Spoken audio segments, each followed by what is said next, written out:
भारत में आरक्षण को लेकर विवाद हमेशा बना था और आगे भी बना रहेगा, क्योंकि इसको खत्म करना है तो आपस में और हमारे में समझदारी चाहिए, बल्कि किसी के चढ़ावे में आगे जाने से, आग की लपटें और ज्यादा ऊपर करने से ऐसा नहीं कि खत्म हो जाएगा, बल्कि इस आग में जलने वाले कितने घर वाले होंगे जो बर्बाद हो जाएंगे। आरक्षण का मतलब होता क्या है? तो एक पेपर मान लो कोई 100 नंबर का हो रहा है, तो ऊंची जाति वाले 100 में से 70 लाते हैं और दलित 60 लाते हैं, तो दोनों का चयन होता है। जो ऊंची जाति वाला है इन्हें लगता है कि दलित का 60 पे नहीं होना चाहिए, इनका भी हमारे बराबर से ही होना चाहिए 70 नंबर से। लेकिन दोनों के परिश्रम, ऊंची जाति वालों को लगता है हम ज्यादा परिश्रम कर रहे हैं, दलित वाले परिश्रम नहीं कर रहे हैं, फिर भी इनका हो जा रहा है। लेकिन ये 60 नंबर कौन सा दलित ला रहा है, इसका परिश्रम ऊंची जाति वालों से भी ज्यादा परिश्रम होता है, लेकिन इन्हें ये दिखता नहीं है। क्योंकि ये आरक्षण ऊंची जाति वाले बोलते हैं अगर दलितों को लाना ही है तो हमारे बराबर में लाके अपना सिलेक्शन कराए। आरक्षण तो कमजोरों को मिलता है, ऐसे ही बोलते हैं दलित वालों को कि मान दलित मतलब कमजोर है, इसलिए इनको आरक्षण दे रहे हैं। तो ये सच बात है, ये कमजोर है। और 3000 साल से ऊंची जाति वाले भी कमजोर थे और दलित से तो हजारों गुना ज्यादा कमजोर थे, जो कि ये दलित को पढ़ना नहीं देखना चाहते थे। आज से 3000 साल पहले, 2000 साल पहले जाया जाए तो यहाँ पे दलितों को पेंसिल पेन कॉपी छूने की दूर की बात देखने नहीं दिया जाता था। और 100% पूरे आरक्षण ये ऊंची जाति वाले लेके बैठे हुए थे कि मतलब ऊंची जाति वाला के बच्चे ही ऊंचे पोस्ट पे रहेंगे और जो नीची जाति वाले हैं ये दबेंगे और खाने और छोटे छोटे चीजों के लिए आपस में लड़ेंगे। इनको ना कॉपी पेन देखने की दूर की बात छूने तक नहीं दिया जाता था। और ये 100% आरक्षण लेके ऊंची जाति वाले राज्य करा करते थे। और जब भीमराव अंबेडकर का संविधान आया तभी से दलितों को आरक्षण मिलना शुरू हुआ। जब तक ऊंची जाति वालों के पास बीघे में जमीन और बहुत धन संपत्ति है, अगर कोई दिल्ली में या फिर बाहर घर के रह के कोई बच्चा पढ़ रहा है ऊंची जाति वाले का, तो इसको ये नहीं देखना कि बहन का शादी कराना है तो इसमें मुझे पैसा देना है, फूस का घर है तो मुझे पक्के का घर बनवाना है। क्योंकि इनके पिता परदादा इतना जमीन और इतना पैसा था कि इन्होंने बहन की शादी भी ये आराम से करा दिए और घर भी बनवा लिए, टाइल पत्थर उथल सब लगवा लिए और बच्चा बाहर जाके बेफिक्र होकर पढ़ रहा है। लेकिन कोई दलित समाज का बच्चा बाहर पढ़ने आता है तो इसको देखना पड़ता है कि बहन का शादी कराने का पैसा देना है, इसमें घर बनवाना है और पढ़ना भी है। अगर ये 100 में से 60 नंबर ला के सिलेक्शन कर रहा है ना, तो ये 60 नंबर लाने के लिए ये दिन भर कहीं काम कर रहा है और टेंशन बहन के शादी का घर बनवाने का, और इसमें पढ़ाई करके 60 नंबर लाके ये अपना पास हो रहा है, सिलेक्शन हो रहा है इसका। और ऊंची जाति वाले का 70 नंबर ला के सिलेक्शन हो रहा है ना, तो इसको इतना टेंशन नहीं है घर बनवाने का, शादी बहन का कराने का, मेरे पे खेत नहीं है, ये खाना खाने का, आराम से एसी में रह के पढ़ना, पंखे में कूलर में, और अपना 70 नंबर ला के कोई सा भी किताब खरीदना, अपना मनचाहा कोचिंग करना, स्कूल से पढ़ना, बड़े बड़े अध्यापकों से पढ़ना।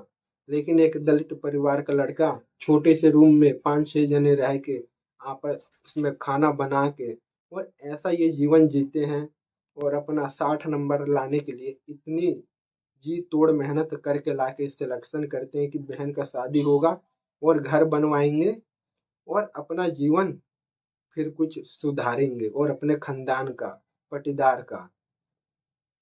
और इसी को लेकर आपस में मतभेद होता है कि आरक्षण नहीं मिलना चाहिए, मिलना चाहिए। तो अगर ईमानदारी के अगर अपने अंतर आत्मा से कोई पूछ के देखे और अपने अंतर आत्मा से पूछना, तो क्या दलितों को आरक्षण नहीं मिलना चाहिए? संविधान आने से पहले 100% आरक्षण लेकर ऊंची जाति वाले राज करा करते थे।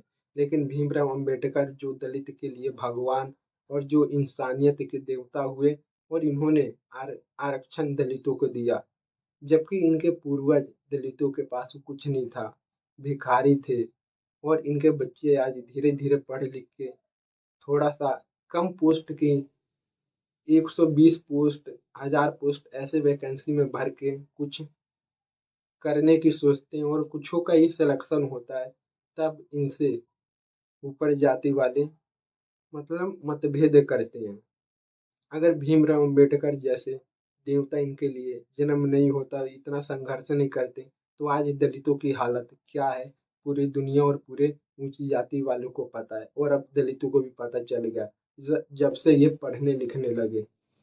और इसलिए आरक्षण दलितों को देना, हम इसके ऊपर एहसान नहीं कर रहे, ये यहाँ के जन्मभूमि के इंसान हैं। और आरक्षण देकर कोई इनको एहसान नहीं कर रहा, आरक्षण देकर भी इनको ऊपर कम से कुछ एहसान नहीं करा जा रहा, जबकि इनको और ज्यादा देना चाहिए था और ज्यादा इनके लिए केयर करके इनको आगे बढ़ाना चाहिए था। क्योंकि अगर भारत आगे बढ़ेगा तो कोई एक ऊंची जाति वाले ही आगे नहीं बढ़ा देंगे कभी। और ये सोचते थे आगे बढ़ाने की, तो मुगल जब आए थे तो इनका क्या हालत था ये पूरी दुनिया को पता है। ऐसा नहीं कोई नीची जाति वाला है तो तुम इसको सामने जाके संविधान और ये तुम झाड़ दिए, मतलब हम इतना पढ़े लिखे हैं और ये पढ़ा लिखा नहीं है। तो ऊंची जातियों वालों की क्या हालत थी पूरे दलितों को भी अब पता चल गया जब मुगल आए थे। तो इसलिए अगर गवर्नमेंट दलितों को आरक्षण दे रही है ना, तो ये भीमराव अंबेडकर की वजह से, ये इनके देवता की वजह से। क्योंकि भीमराव अंबेडकर के पास इतनी डिग्री और इतने एजुकेट हुए व्यक्ति को जब समाज में इनके साथ ऐसा दुर्व्यवहार करा जा रहा है, जो नहीं पढ़े लिखे, तो इनके साथ ये ऊंची जाति वाले क्या करेंगे। इसलिए भीमराव देखकर इनके लिए आरक्षण और इनको आगे बढ़ाने के लिए ये सब करे। तो आपको समझ में आ गया होगा कि आरक्षण देना सही है या फिर गलत है। लेकिन मेरे दिल में एक अभी भी छोटी सी कौन सा दुख होता है कि भीमराव अंबेडकर अंबेडकर चाहते थे कि अगर कोई आरक्षण से अगर कोई बड़ी पोस्ट पे जाता है तो ये अपने पिछड़े समाज को हाथ पकड़ के आगे करे। लेकिन आज मैं देख पा रहा हूँ बहुत कम ही लोग हैं जो अपने पिछड़े दलित को हाथ देकर सहारा देकर वो उठाना चाहते हैं। क्योंकि आजकल जितने भी ये व्यक्ति हैं जो आगे बढ़ रहे हैं, जो कामयाब हुए, ये अपने बिच मतलब पिछड़े हुए को भूल गए, बस ये अपना देख रहे। लेकिन भीमराव अम्बेडकर देखना चाहते थे कि अगर कोई आगे बढ़ रहा है तो ये अपने पिछड़े हुए मतलब भाइयों को भी साथ में लेकर इनका हेल्प कर कर इन्हें भी आगे बढ़ाए, कि ताकि ये भी शिक्षा को अपना पाए, समर्थ बन पाए। और तुम मेरी वीडियो इतने ध्यान से सुने और इतने ध्यान से देखें, इसके लिए बहुत बहुत धन्यवाद।